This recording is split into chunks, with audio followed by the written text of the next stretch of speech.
Hi guys, welcome back to the channel. We've got some exciting news. We are officially done with our subfloor. So I'll show you guys here in a second.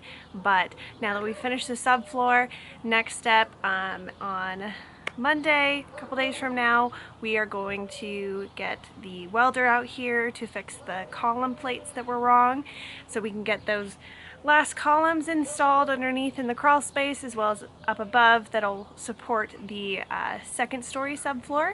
And then once we've got those installed, we'll mark out all of the wall locations on the first floor here and start framing up. So exciting stuff happening.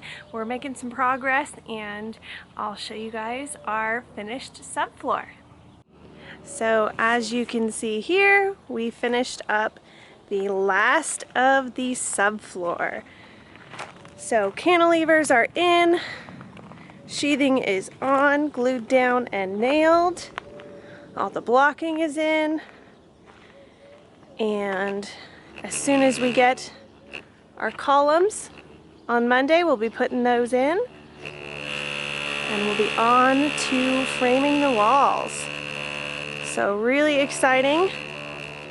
We're making good progress. So stay tuned. If you like what you see, go ahead and hit that subscribe button so you can stay tuned as we move forward and keep building the house.